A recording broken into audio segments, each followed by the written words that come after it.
El Evangelio según Juan. Es uno de los registros más tempranos de la vida de Jesús, y al final del libro aprendemos que fue escrito por uno de los seguidores más cercanos de Jesús, llamado el discípulo al que Jesús amaba. Él aparece muchas veces en la narración misma, y hay algo de debate respecto a si es Juan hijo de Zebedeo, uno de los 12, o un Juan diferente que vivió en Jerusalén y que después fue conocido en la iglesia como Juan el Anciano. Sea el Juan que sea, el libro incorpora su testimonio ocular y fue diseñado brillantemente con un propósito claro que se declara cerca del final del libro. Juan dice: pero esta historia se ha escrito para que ustedes crean que Jesús es el Cristo, el Hijo de Dios, y para que al creer tengan vida en su nombre. Juan cree que el Jesús sobre quien lees en este libro está vivo, es real y puede cambiar tu vida para siempre. El diseño de este libro es realmente genial. Su primera mitad abre con un poema introductorio y una historia corta que es seguida por un gran bloque de historias acerca de Jesús, haciendo señales milagrosas que generan cada vez más controversia. Todo esto culmina en su señal más grande, la resurrección de Lázaro, la cual provoca la controversia más grande, donde los líderes de Israel deciden matar a Jesús. Eso nos lleva a la segunda mitad del libro. Estos capítulos se enfocan en la última noche de Jesús y sus últimas palabras para sus discípulos, seguido de su arresto, juicio, muerte y resurrección. El libro concluye con un epílogo. En este video solo nos enfocaremos en la primera mitad. Así que el libro inicia con una introducción de 2 partes. La primera, un poema que comienza con «En el principio ya existía el verbo», que es una alusión obvia a Génesis 1, cuando Dios creó todo a través de su palabra. Ahora, las palabras de una persona son distintas de la persona en sí, pero también son la encarnación de la mente y la voluntad de esa persona. Así que Juan dice que el verbo estaba con Dios. Esto es distinto de «y sin embargo, que el verbo era Dios». Esto es divino. Y mientras meditamos en esta declaración, escuchamos más adelante en el poema que este verbo divino se hizo humano en Jesús. Luego Juan conecta con las historias del Éxodo, diciendo que Jesús era el tabernáculo de Dios entre nosotros. La gloriosa presencia divina que estaba sobre el arca del pacto se hizo humana en Jesús, lo que lleva a su última declaración, que el único y verdadero, el Dios de Israel, consiste en Dios el Padre y el Hijo que se ha hecho humano para revelarnos al Padre. Mientras consideramos estas asombrosas declaraciones, empezamos a escuchar una historia acerca de cómo Juan el Bautista se encontró con Jesús por primera vez y luego guió a otras personas a encontrarse con él y a convertirse en sus discípulos. Y una por una, mientras las personas se encuentran con Jesús, dicen en voz alta quién piensan ellos que Él es. Y en este capítulo se le da 7 títulos a Jesús. Estos títulos nos preparan para el amor de Juan por el número 7 al diseñar el libro y también declaran algo, que este ser Jesús de Nazaret, completamente humano, es el Rey mesiánico. Él es el Maestro de Israel y Él es el Hijo de Dios que morirá por los pecados del mundo. Esta es una afirmación muy grande acerca de una persona, y ahora Juan va a respaldarla a través de las historias en los capítulos del 2 al 12. Todas tienen el mismo patrón básico. Jesús hace una señal o alguna declaración acerca de sí mismo, y eso resulta en malentendidos y controversias. Y así, al final de cada historia, las personas se ven obligadas a tomar una decisión sobre quién creen que Jesús es. La primera sección muestra a Jesús enfrentándose a 4 instituciones clásicas judías. Y en cada caso, Jesús muestra que Él es la realidad a la que esas instituciones señalaban. Jesús está en una boda y el vino se termina. Y Jesús convierte unas grandes vasijas de agua, como 120 galones en total, en el mejor de los vinos. Y el mayordomo le dice al novio: guardaste el mejor vino para el final. Lo que es, por supuesto, cierto.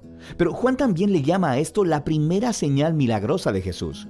En otras palabras, es un símbolo que revela algo acerca de Jesús. Justo como dijo Isaías, que el reino mesiánico sería como una gran fiesta con gran cantidad de buen vino. Esta primera señal milagrosa revela la generosidad del reino de Jesús.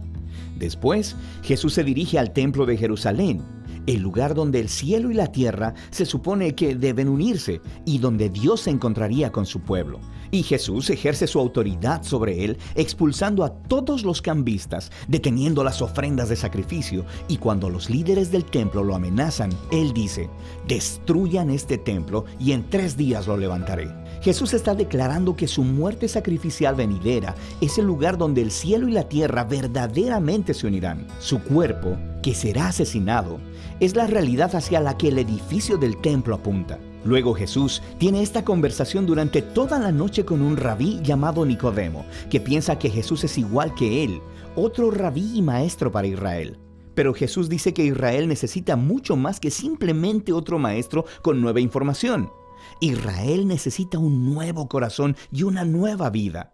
O en sus propias palabras, nadie puede experimentar el reino de Dios sin haber nacido de nuevo. Jesús cree que los humanos están atrapados en una red de egoísmo y de pecado que lleva a la muerte.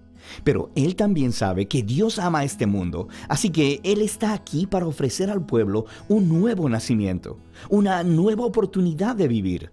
Desde aquí, Jesús viaja al norte y termina en un pozo sagrado, conversando con una mujer samaritana. O sea que no es judía. Ellos empiezan a hablar acerca del agua del pozo, la cual Jesús cambia en una metáfora acerca de sí mismo. Él dice que Él está aquí para traer agua viva que puede transformarse en una fuente de vida eterna. Ahora, en Juan, este término se refiere a una nueva calidad de vida, una que está llena del amor eterno de Dios, y es una vida que puede empezar en el ahora y continuar hacia el futuro.